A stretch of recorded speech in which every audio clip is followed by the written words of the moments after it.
Alright, we'll go back to the league race this time with TTML for round, is it 5? I don't know what it is, for the British Grand Prix at Silverstone. So, you can see the race dilemma there. Rain plus 45.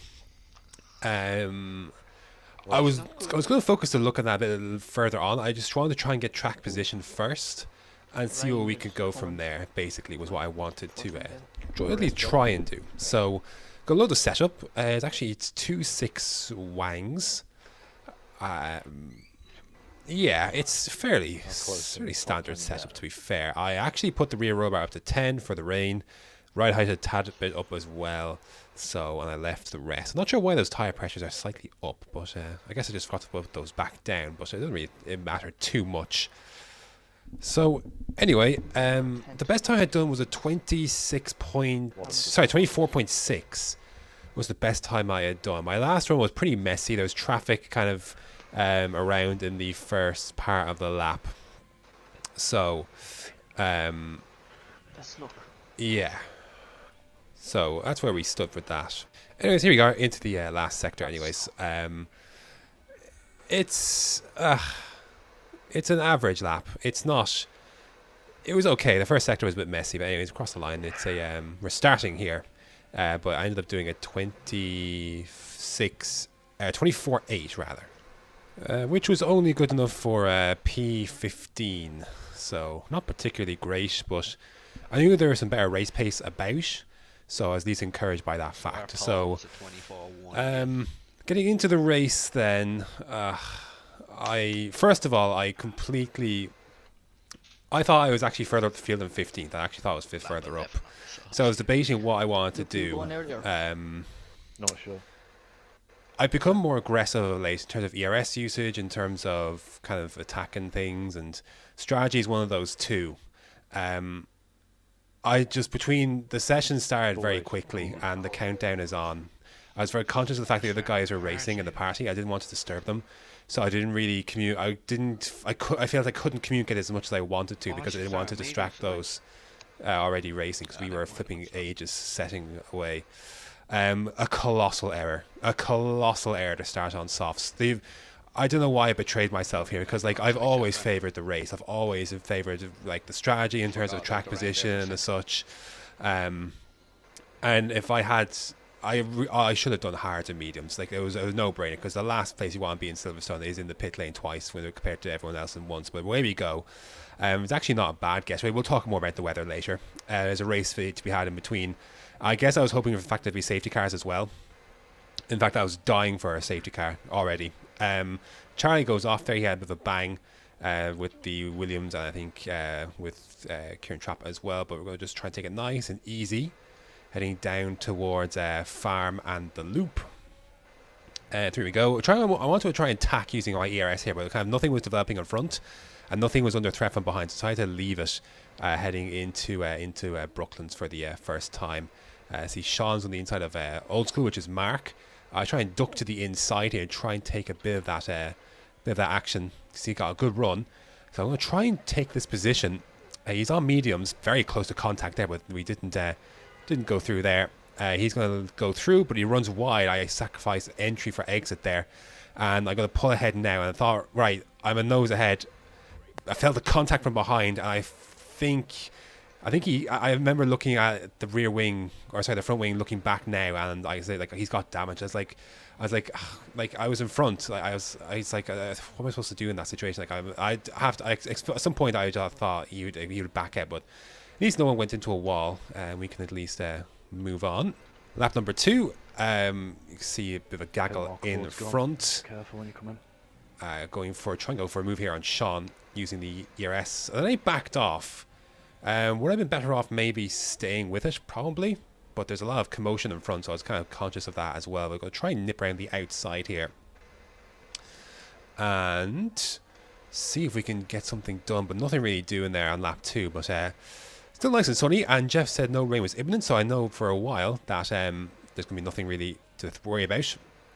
Into lap 2, Steph that went round. He had contact with Kieran Trapp there. I got by Sean, but critically heading on to lap 3, I'm out of DRS, and because everything's so close and bunched up here, My race turned right here, right now, because I did not have DRS for much of this stint, and everyone else in front does. And I know the bits to kind of prioritize to get some speed, so I won't be overtaken. But I'm losing so much time to the guys who have DRS and I don't. It's so powerful around here, it really is. So I was really screwed from this point onwards. You're going to see the gap that is going to be pulled away from the guys in front. So, yeah, that was a big moment in this race. That's just racing, but it was a big moment in this race. Lap 6. I'm thankful that Kieran, he decided to he let me pit a lap early here, even though he's a car in front, hoping that I'd be able to come back into DRS range with an undercut on lap 6. It's very early, but I'm desperate already at this point of the race. I'm desperate to get back in. So, anyways, out we come. Nice clean gap. Again, those guys will have DRS, so that is going to hurt, but hopefully the fresh rubber can help propel me to at least get back. I'm not even looking to make up positions. I'm just looking to get back within DRS and kind of go from there. Some penalties are already cropping up here, so I'm kind of just conscious of that. Heading on then to lap 8. You can see I come out. I haven't gained any positions, but just on the fringes of DRS. And I think actually by the activation point, or the detection point, I actually do get it. But I'm on the outskirts. Like I'm already second out. Like I've made a little bit of time, but not really. I'd have DRS here, but I lose it very quickly. So it's already gone. So lap 8, end of lap 8, I've not got DRS, and again I do the fastest lap of the race, but short-lived, and I'm not within DRS, so it's very bad at this stage. I'm just dying for a safety car at this stage. I really am. Just to bunch everyone back up, and when the rain comes, we're all on equal footing. And I've got penalties then I can maybe fight back with. There goes one car. I don't know how that's not a safety car. Like, a car literally crashes at that point in the track, and it's not a safety car. So I don't know. VSC does absolutely nothing for anybody. Yeah, pretty annoyed by that. I'm pretty cheesed about that. Anyways, lap number 12. Langfell's here on softs, so he's going to get by. And there he goes. And yeah, he's going to move up ahead. I was hoping to try and have him pull me along, but I'm just not. He's on softs, you know. How that isn't a safety car for that, I have no idea. How is that not a safety car? I can't believe that. I'm mad. I'm salty because that should be a safety car. There's no two ways about it. Lap 17, the rain is here. The guys on the starting mediums and such are still well ahead, and like I want this to be late as possible switching because like they're in puncture territory. I know they are. I know they're close. So I was hoping that that they'd either get punctures or have to come in beforehand. But the rain actually ended up falling very quickly. So the next lap, 2.5 seconds down through 2 sectors. With the races progressing how quickly, I think this is the lap to come in. But this thought didn't enter my head until about now, basically. And I'm debating whether I come in. I thought about it, and then I came back in, try to get my braking reference as quick as I could, but I sped into the pit lane, and this race has already kind of gone down the drain. But I sped into the pits. And yeah, any advantage I had has been wiped away now. But honestly, with the wet conditions, look, this track has got so many traction zones, which is problematic on it when you're using pedals, even more so in the wet. So you're going to see an example of this later on, kind of how south things go in terms of pace in the rain. So already this is a disaster. But the mistake was made from the start. I pride myself on doing things long picture and the such, and I just went too aggressive, and I just didn't have enough time to think things through or talk things through. I forgot my track position. Like I thought I was 13th, and I felt like I can't sacrifice so much because there was a full 20 car grid at this race, so I just felt I couldn't risk it. Anyway, I think it was David. He emerged at the inters. So he comes out just ahead, and F1 AMG is going to slip through here in a sec.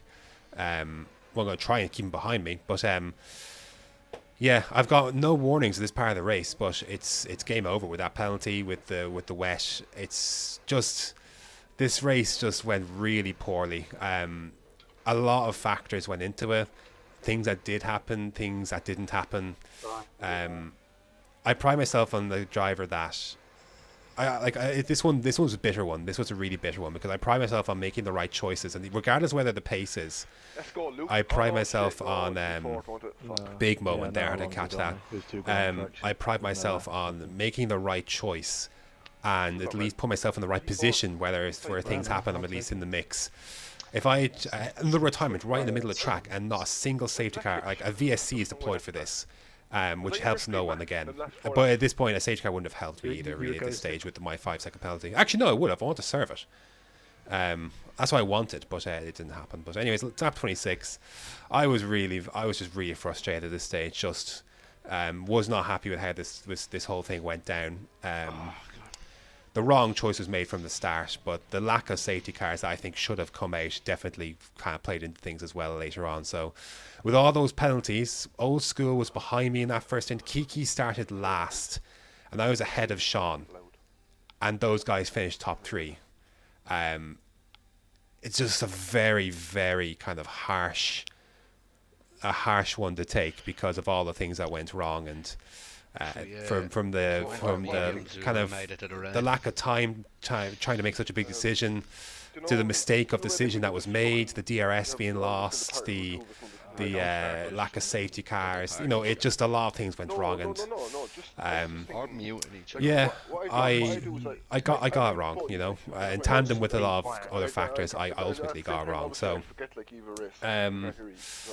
yeah, it's a tough one to take, especially because could have easily been top 5 at the very least. So it's really disappointing, especially when the pace is things are so competitive in this division that it's so important to get those days right, and it didn't. I just got it wrong. So yeah, it's a shame, and it's a tough one to take. So. And I'm better than that. Like I'm a better decision maker than that. I'm a better. I reacted poorly when it happened. Whether compared to other people, not as poorly, but when things go wrong in races, but I reacted poorly for my standards in that race with when things went wrong. So yeah, it's a tough one to take, but hopefully we can get it right next time, and that's all I can do is just next time know better. But I should have known better around Silverstone. I really should have, and I panicked in terms of aggression and track position. When I'd actually forgotten I was as low as P15. Really, I should have settled mediums, but or hards. But oh well, that's how it goes. If I sound disappointed, I really am. Normally, the morning after, day after a race, I'm able to kind of see things a bit better. Something like I kind of accept what happened a bit better. With this one, it still kind of stings just for everything that kind of went wrong, and the possible result that kind of got away was a tough one. I'm not going to say the win was on because I don't think I would have had the pace in the wet, but it hurts when I'm ahead of all 3 of those drivers who finished on the top 3, and I had no penalties, not even a warning before the rain came. So all those factors, it's just a tough one to take. But everyone has those. And those are rare for me. It's not rare for me to be kind of off the pace, but it's rare for me to make the wrong decisions kind of consistently in a race. But oh well, that's how it goes. Anyways, I actually don't know what track is next, but whatever it is, hopefully it's a better outing. Actually, I'm going to check really quick while I'm actually here. So I'm going to check the next race. Is calendar. It is none other than it's the Italian Grand Prix, round 7. Great. Round 7. Gosh. Oh well, that's how it goes. Anyways, until next time.